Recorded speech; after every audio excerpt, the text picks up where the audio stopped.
My name is Adrienne Wu. I'm a Senior Programs Manager here at GTI and the host of our Soft Power and Cultural Policy podcast, Taiwan Salon.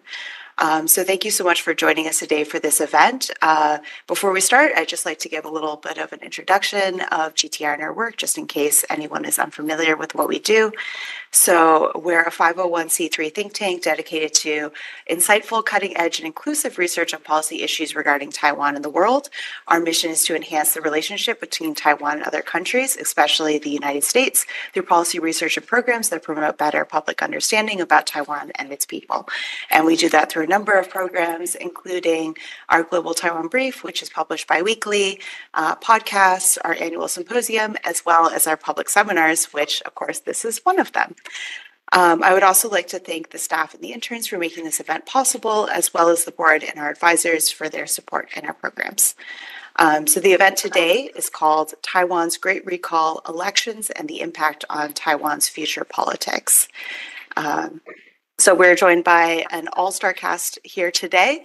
The run of show will go from Bo, Nathan, and Shelley. So our panelists include Dr. Nathan Batto from Academia Sinica, Dr. Shelley Rigger from Davidson College, and Bo Tedards, who is currently an independent analyst, but formerly of the Taiwan Foundation for Democracy. And of course, the event is moderated by myself. So yeah, I think we can basically just jump into it. I know that everyone is really excited to hear all of the presentations. So Bo, would you like to take it away?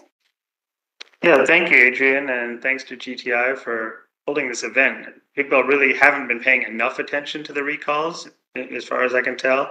And so the more we can get out there of information to help people understand what's going on, the better.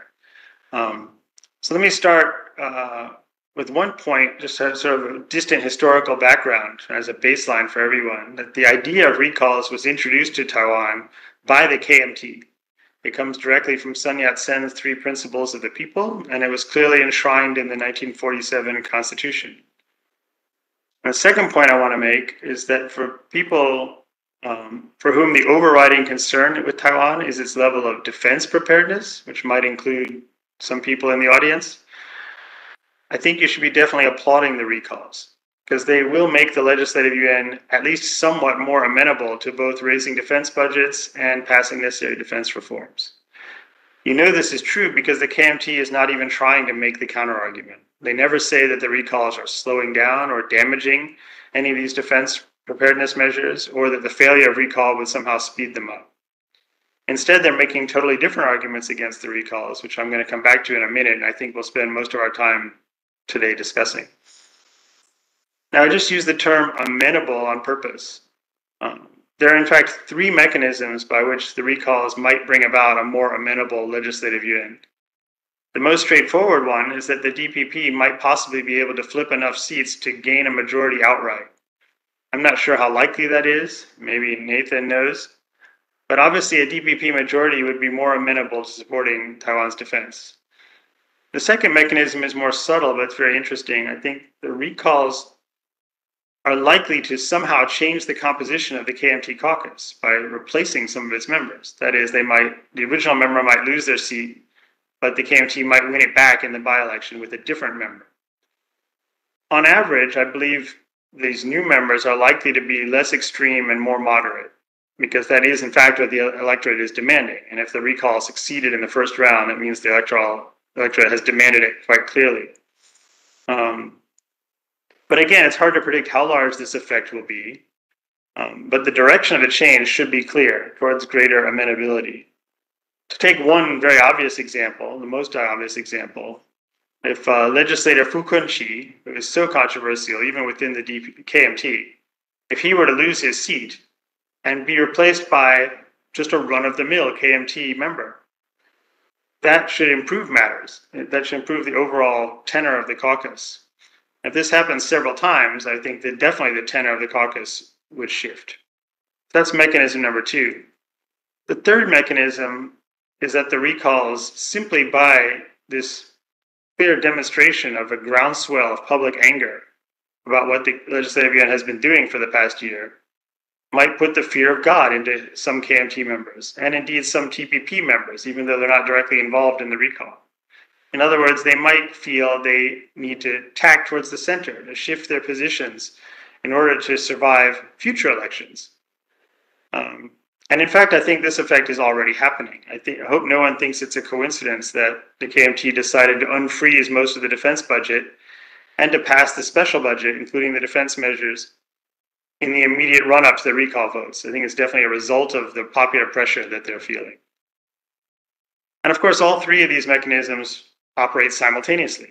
So since they all push in the same direction, as far as I can see, I hope some combination of these three things will actually deliver a more amenable legislative unit. Now I want to turn to the KMT arguments. Basically, they've been trying to frame the recalls as harmful to Taiwan's democracy. Some of the arguments are awfully strident. I mean, that the recalls are a step to authoritarianism, that it's more communist than the communists and more fascist than the fascists. That's a quote. A much more sophisticated version of this is the idea that recalls are somehow inherently destabilizing, that one should, the will of the voters is to be expressed at elections, at regular elections, and not in between. That the recalls somehow are overturning or challenging the will of the voters from the election. That's a more sophisticated argument that's worth paying a bit more attention to. But of course, any country that adopts recalls at all, including the ROC, by definition allows the possibility that voters sometimes may want to second guess or have second thoughts themselves about who they elected last time. These are the rules of the game in Taiwan. There's an interesting quote from former President Ma Ying-jeou about recalls once, where he said clearly that the recall is something that we use whenever the voters lose confidence in their members. It's like a constituent vote of no confidence on a member, is what he was saying. That's a good point. However, any political or democratic mechanism, even if it's however well designed it might be, could be misused.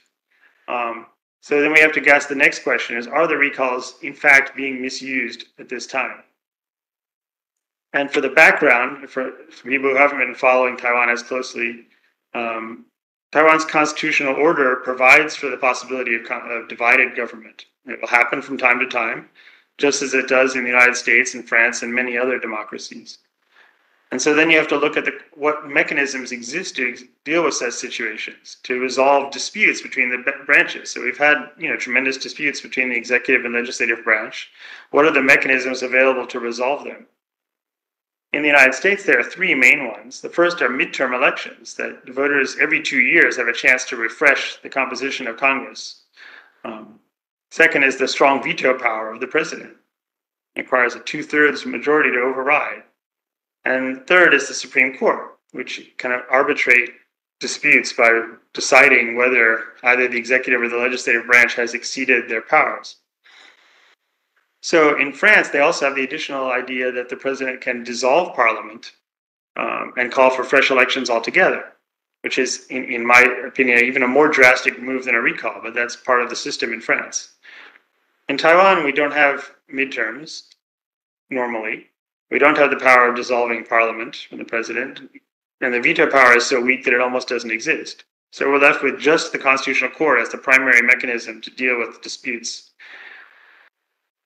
And last year, the court started to move and ruled one batch of KMT-sponsored bills to be mostly unconstitutional.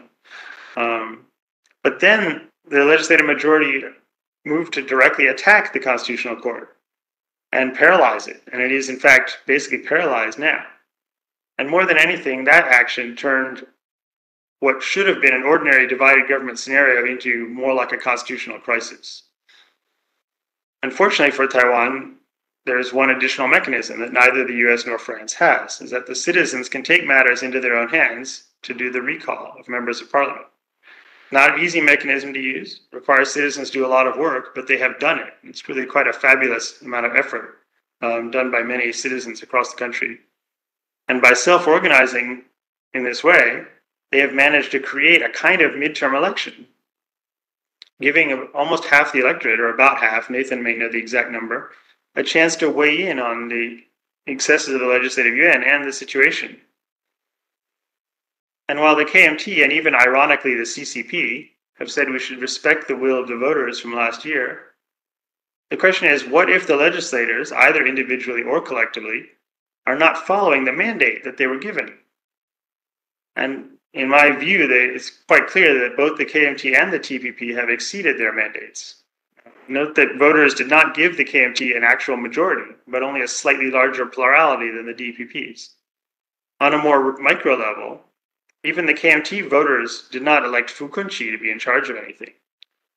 And the TPP voters hoped that neither party would have a majority, and they were successful in that. They gave their people a mandate to to be anti both the blue and green, which are both trash in their slogan. They were not given a mandate to be a rubber stamp for the KMT. If they wanted to have more KMT votes, they could have just voted for the KMT, but they chose not to. So the purpose of electing such a divided legislature is precisely to prevent any radical shifts or moves in any direction. And for Taiwan, this is not theoretical. It's not that they didn't know what would happen in a divided government. We had 8 years of divided government during the Chen administration. And the KMT blocked a whole raft of DPP initiatives, and people were frustrated about that. But there was no attack on the constitutional order. On the contrary, the two parties eventually managed to put together a major package of constitutional reforms. But now the KMT and TPP alliance have been pushing through a whole series of such controversial measures, several of which, especially the attack on the Constitutional Court, are threats to the constitutional order. And voters certainly did not give them a mandate to do that. And so that is why the Great Recall, as it's known in Taiwan, has so much legitimacy. And it cannot be considered a simple revenge recall, like the one against legislator Chen Bo-wei in 2021.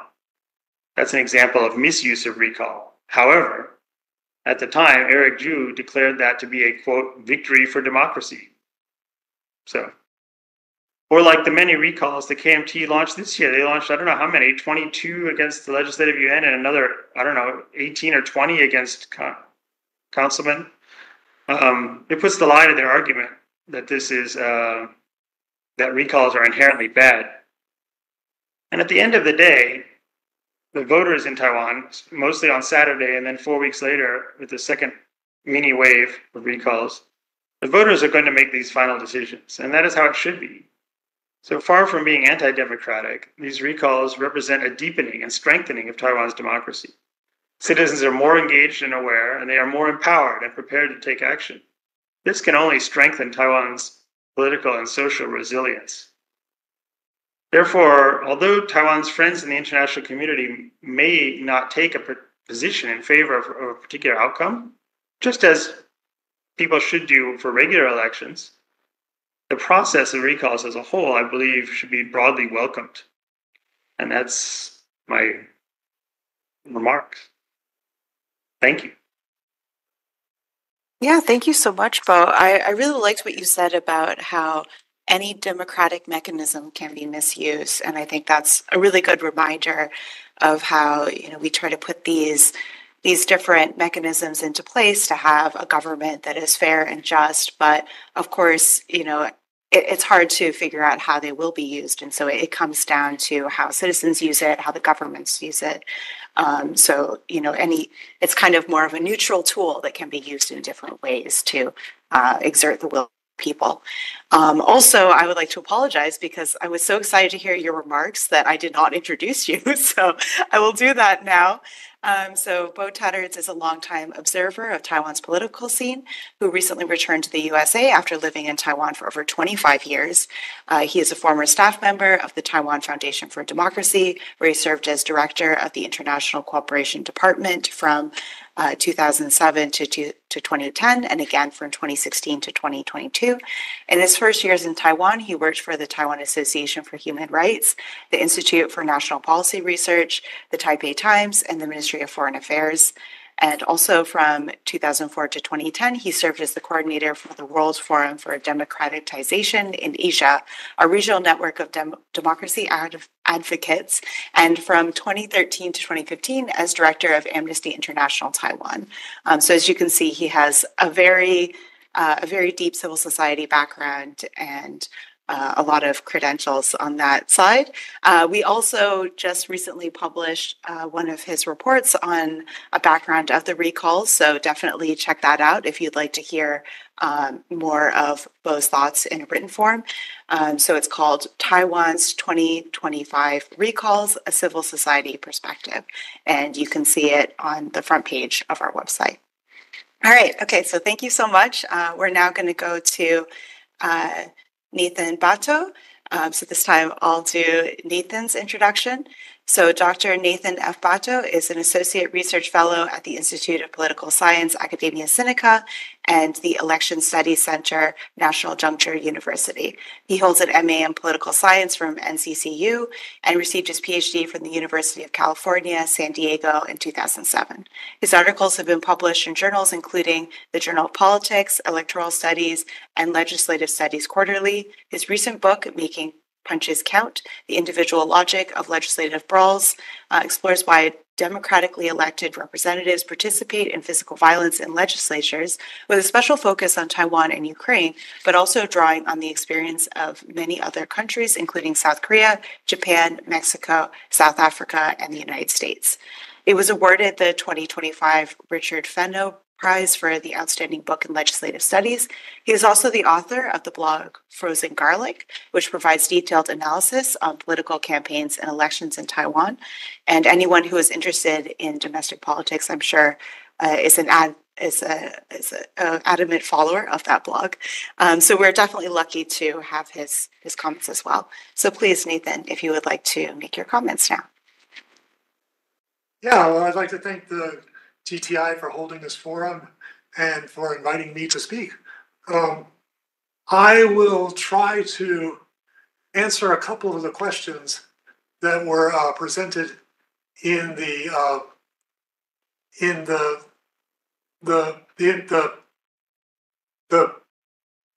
I can't talk now. I will try to answer the couple of questions that were asked in the introduction to this event. There were three questions. I'm not going to talk about the United States. So the first question is, how did we get here? And there are two fundamentally different stories about how we ended up at this moment. The KMT story is that this is a cynical power play. This has always been a cynical power play. The KMT and the TPP won a majority of seats in the election in 2024. They put together a durable coalition. They passed bills in the legislature that they thought were appropriate. They used hardball tactics to pass those bills when necessary, as most majorities do in the face of minority intransigence in democracies around the world. This is normal democratic politics. In their story, the DPP couldn't stand losing in the legislature and tried to figure out some way to undo the result of the 2024 election.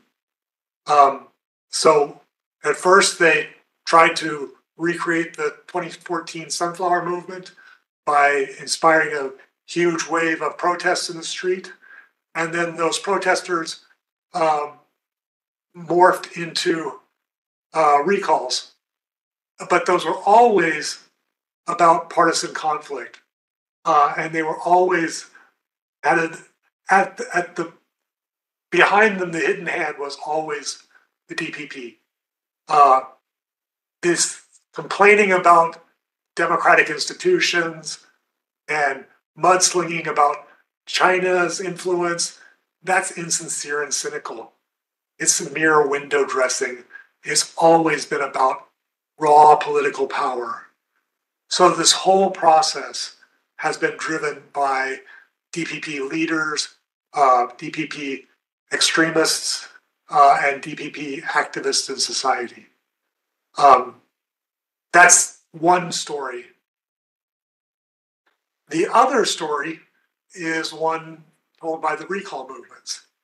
And in that story, you have social movements leading the party. The party in this case would be the DPP. So this whole thing started a year ago in May 2024 when the KMT tried to push through an expansion of legislative powers that was ultimately ruled unconstitutional through various hardball tactics, again, degrading the democratic institutions. And it inspired many concerned citizens to go out into the streets of their own accord. The DPP had very little to do with it. The citizens started to organize recall campaigns, again, of their own accord. The DPP only got involved in January of this year when several of the recall campaigns were already well underway, and the DPP had to jump in and get on board or risk losing leadership of its side of the political spectrum. So this is a case of the social activists and the social movements doing almost all of the heavy lifting, and the DPP kind of doing a bit of coordinating, a bit of funding, but really not in the lead role. And the social activists, the social movements will tell you they are not the DPP. They don't represent the DPP, and they've built a coalition that is not the DPP coalition.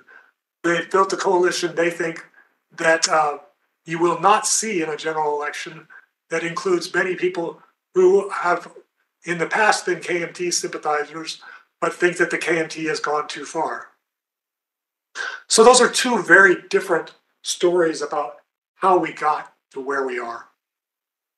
The second question was, what are the issues at stake? And for that, I'm going to ask it in a slightly different way. I'm going to ask, what will the takeaway messages from this recall be? On Saturday night and Sunday morning, what are people going to think are the main lessons of this experience?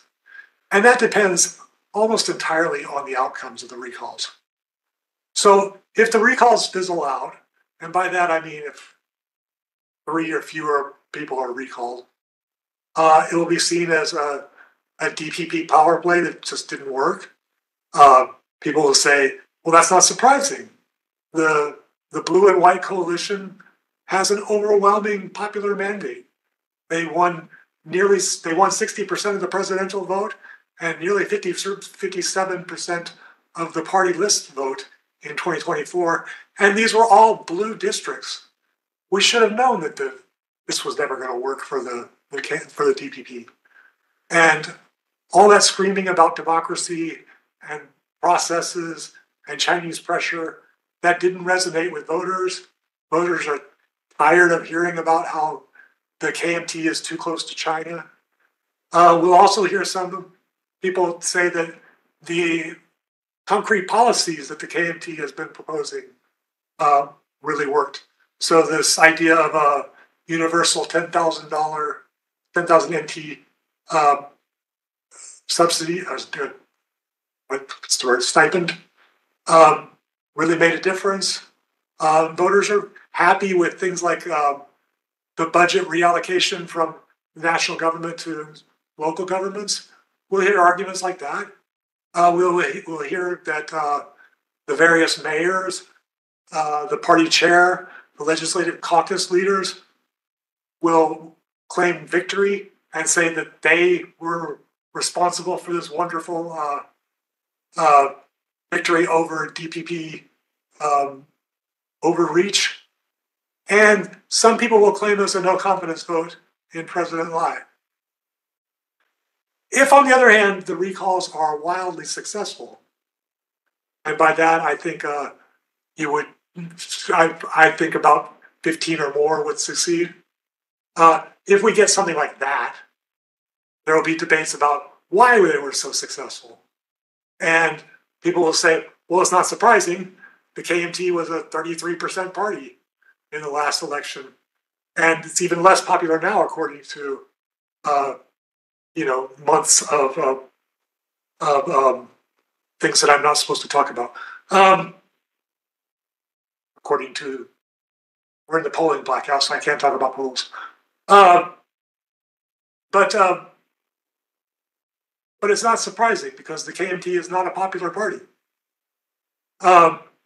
And they will ask questions about whether the KMT has been too close to China, whether this was brought on by, passions about procedural justice and degradation of democratic institutions.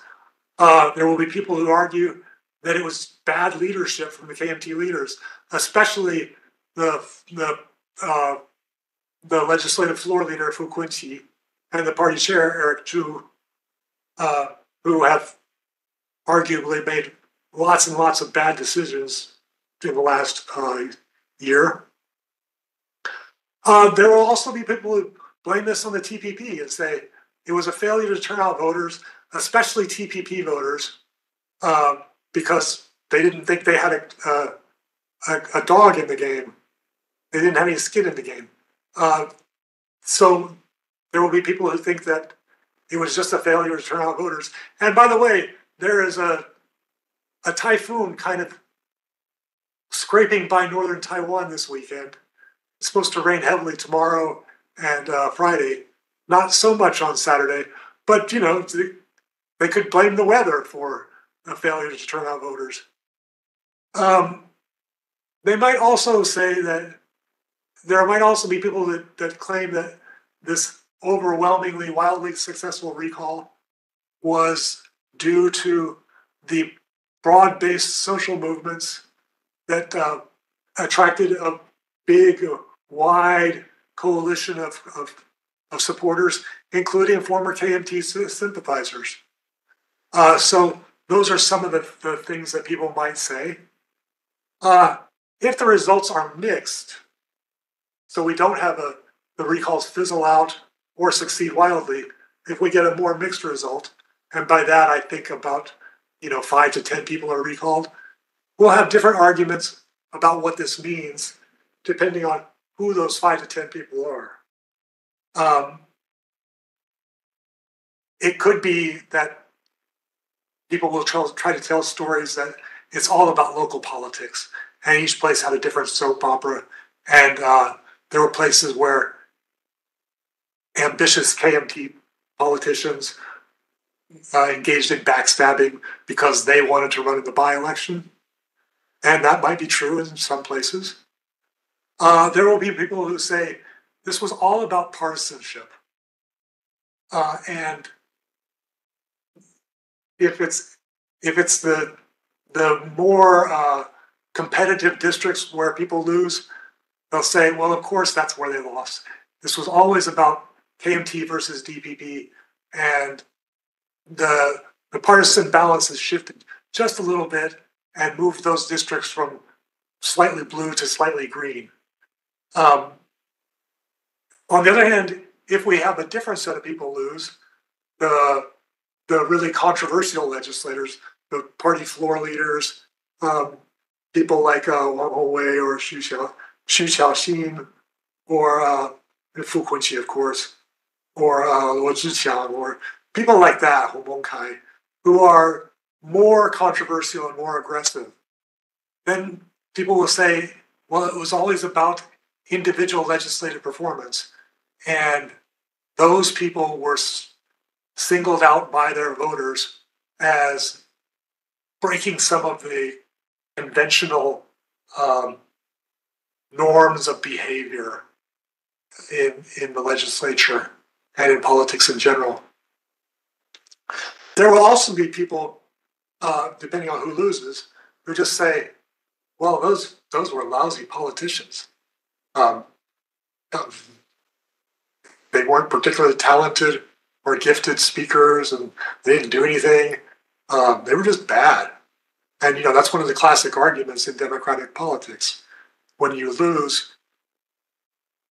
we had good ideas, but the other side had better candidates.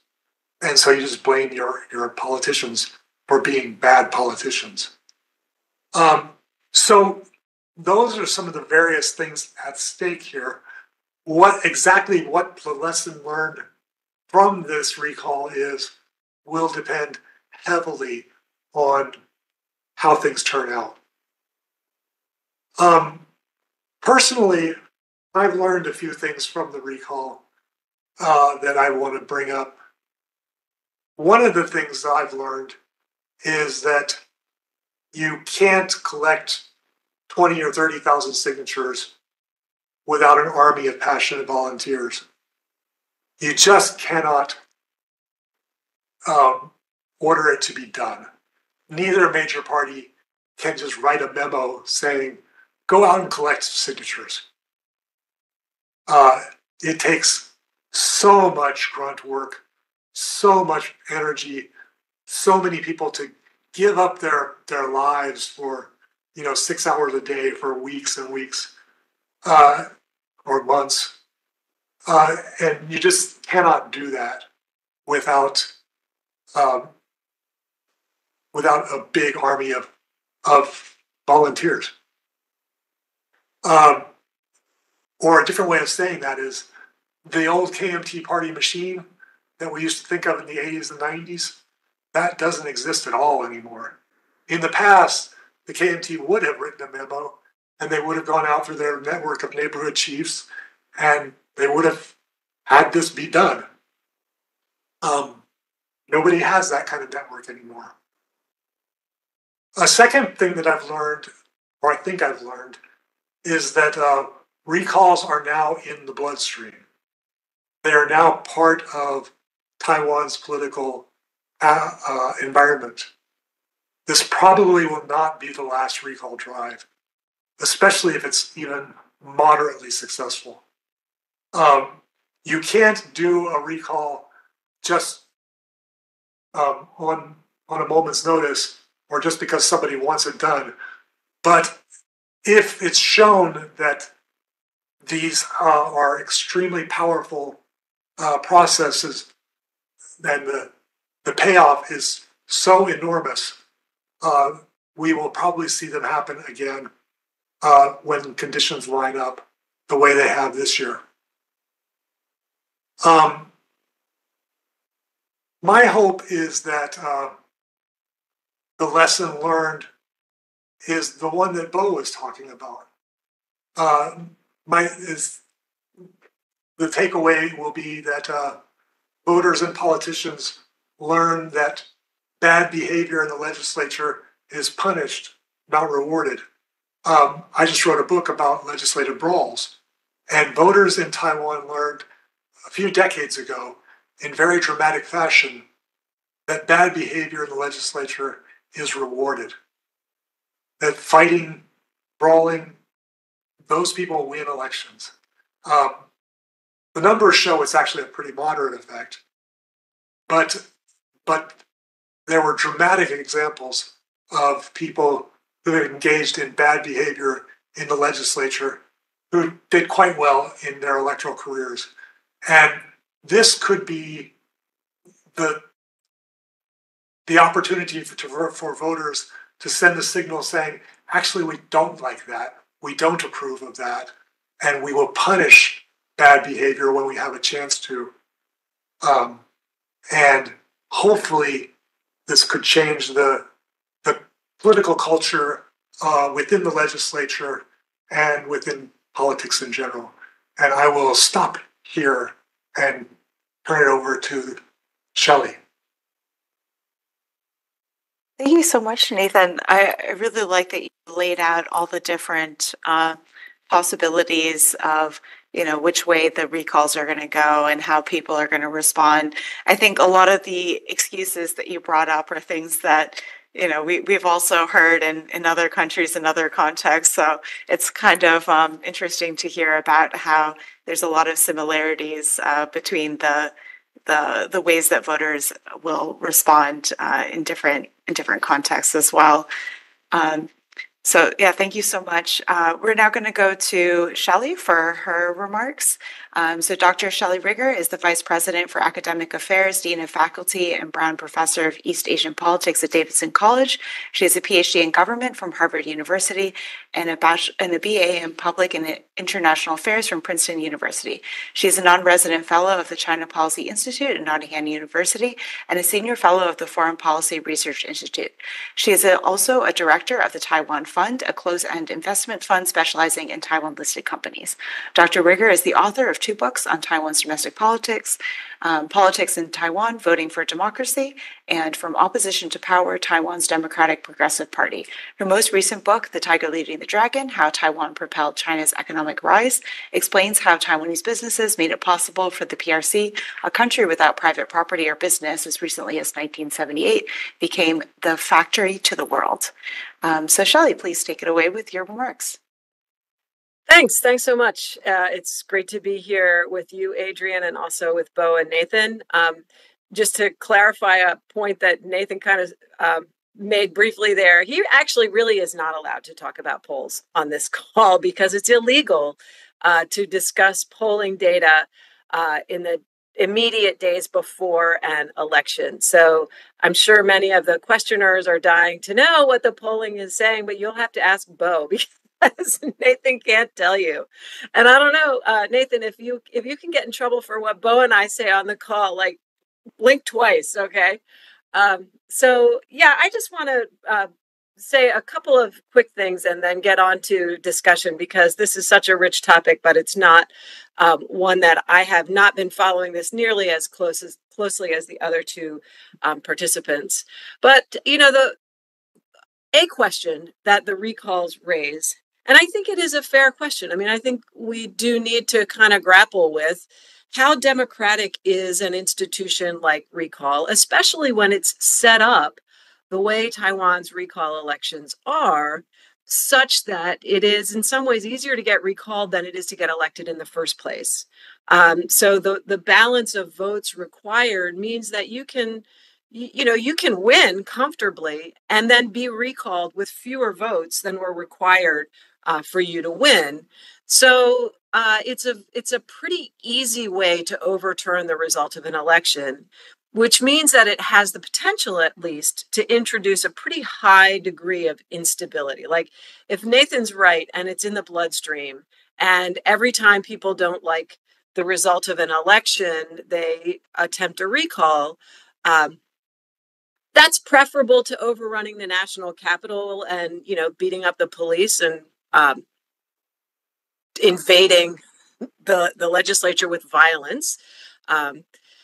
But it's not ideal, obviously, for normal democratic functioning. But I think where Nathan makes another good point is it's not as easy as it looks, right? I think there was a perception prior to this round of recalls that recalls were easy. And you just had to get a few signatures, put people on the ballot, mobilize some votes, and boom, you could get rid of somebody. Ironically, the scale of this set of recalls has, while it has been on the anti-KMT side successful, it has also demonstrated how hard it is to mobilize that army of passionate volunteers because the KMT attempted to counter recall and every one of their attempts fell flat, fell short, and what it fell short of was the social mobilization that's required. So I think it's kind of a mixed result in terms of, what are we learning about recall?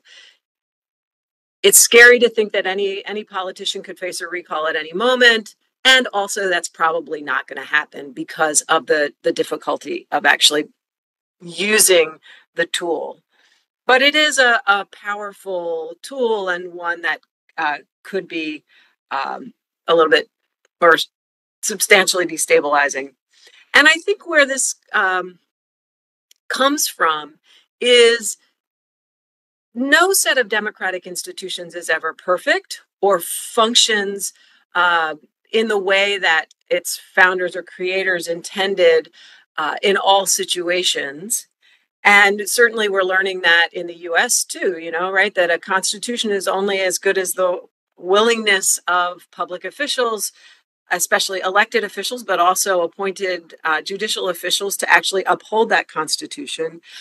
But Taiwan's constitution is particularly fraught with problematic elements, features of the Constitution that were not fully resolved or managed in the democratization process. And that's partially a result of the just absolute refusal of the PRC to ever permit Taiwan to do a thorough constitutional overhaul. So Taiwan's constitution is this kind of amended thing that's very old. And so, places where you might have said, let's just start over. Taiwan has not been able to start over. But it's also a consequence of decisions that leaders made, especially leaders during the Lee Teng-hui era, to create institutions that worked for them then, but that would not have been what a constitutional scholar would have created. So, for example, divided government works poorly in Taiwan, as Bo described.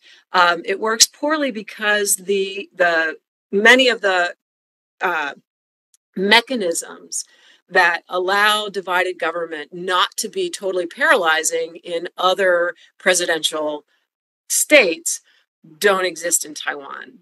And the one that they have, one that Bo didn't mention, is that the legislature, if it doesn't like the president's choice of a domestic policy lead, that is the premier, they can dissolve the legislature, fire the premier, and hold new elections. So they have this kind of parliamentary power to dissolve the legislature through a vote of no confidence, but they don't have the ability to replace the president. They only have the ability to replace the premier. And what we have found in Taiwan is that during periods of divided government, the legislators are unwilling to give up their own secure position in order to use the leverage that they do have to force the president to find a premier who is more acceptable and will pursue compromise with the legislature, because they don't get what they really want, which is to get rid of the president, but they lose their jobs in the process. So there are mechanisms that are supposed to work to mitigate the effects of divided government, but they have not worked very well.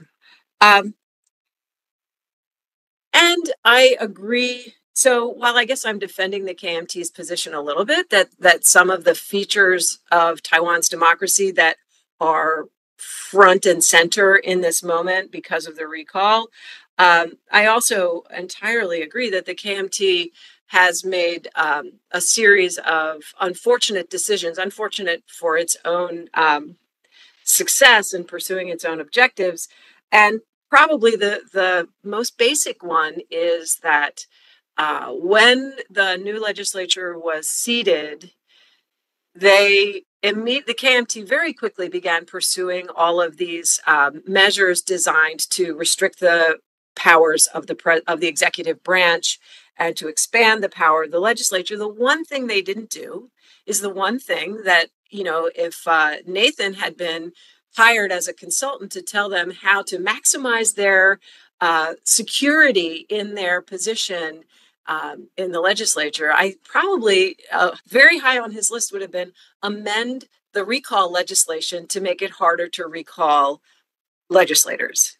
And they just didn't. They did not prioritize. They did not anticipate that this mechanism could be used against them.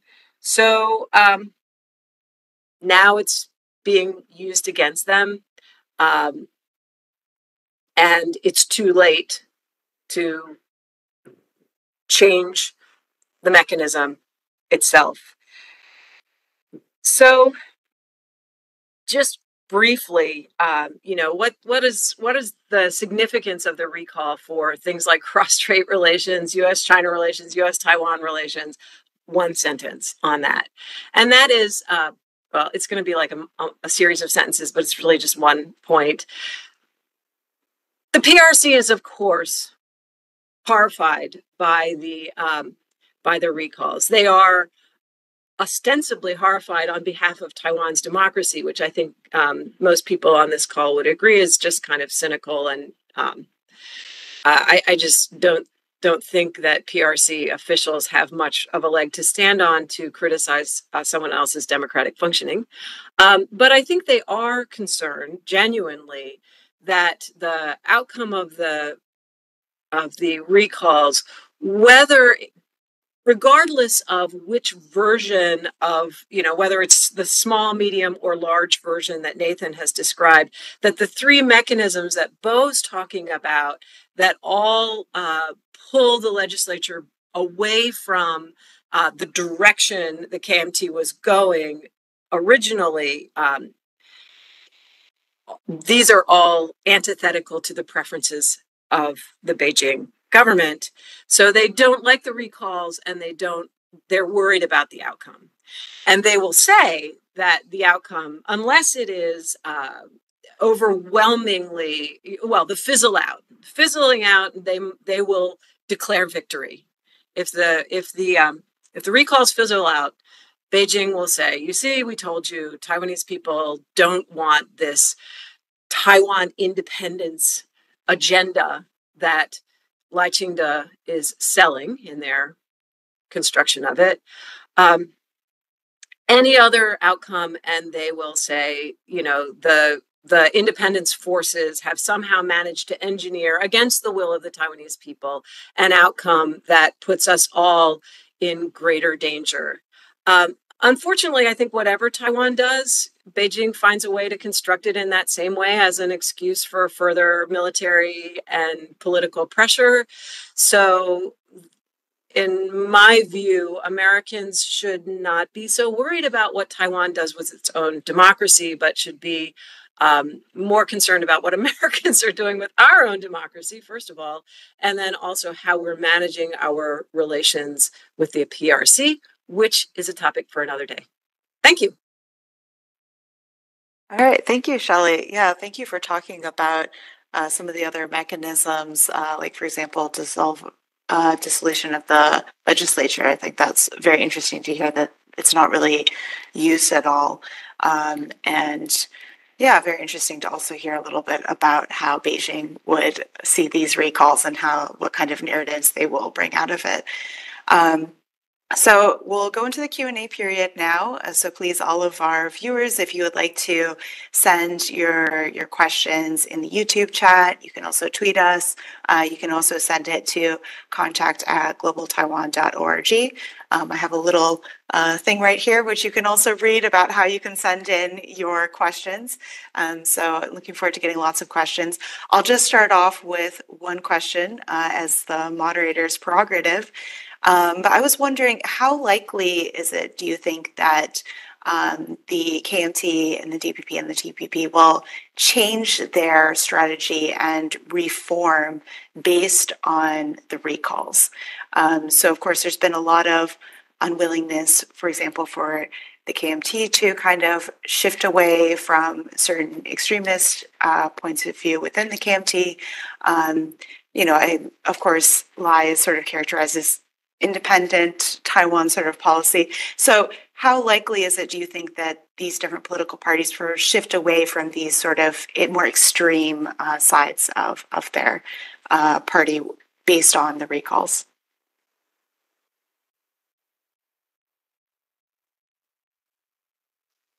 Do either one of you want to try to answer that? Everybody's being very quiet. I'll jump in, even though nobody wants to. I don't want to either. Basically, in a nutshell, I doubt the DPP is going to make any strategic changes, because more or less the recalls are pushing in their direction. They may on the margins feel they have to work a little bit more closely with some of these civil society groups, to keep them on side, so to speak. But I think that's more or less on the margins.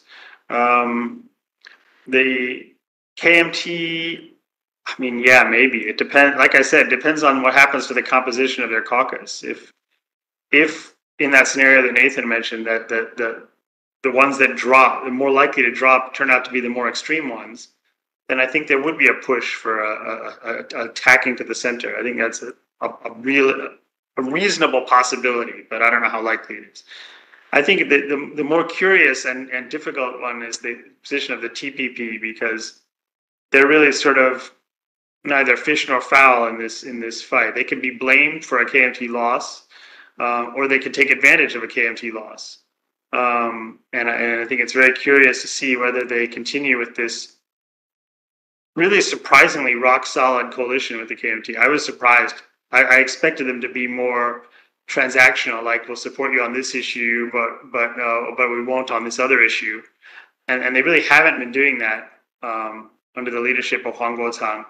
And a recall would be a repudiation of him. The slogan in Taiwan is a vote to recall anybody, whichever 31 person you're talking about, is a vote to recall Fu Kunqi and a vote to punish Huang Guotang. So that's the general slogan out there. So I'm very curious how Huang Guotang, I mean, he personally probably won't change, but will the party make moves to shift him around and try to get the new strategy? That's a very big question mark. Let me add, I also expected the TPP to be more transactional early on, but that coalition has been cemented by the investigation into Coenza's corruption, and they blame that entirely on the TPP, and so they have been really kind of pushed into a very strong coalition with the KMT. And if you look at the identities of the people in the TPP, they mostly come out of the blue side and some of the deep blue sides. So personally, most of the people in the TPP, the elites, not necessarily the voters, but the elites, and especially the ones in the legislature, are quite comfortable in a coalition with the KMT. The KMT is interestingly ripe for a reshuffle. Their party chair is going to be reelected.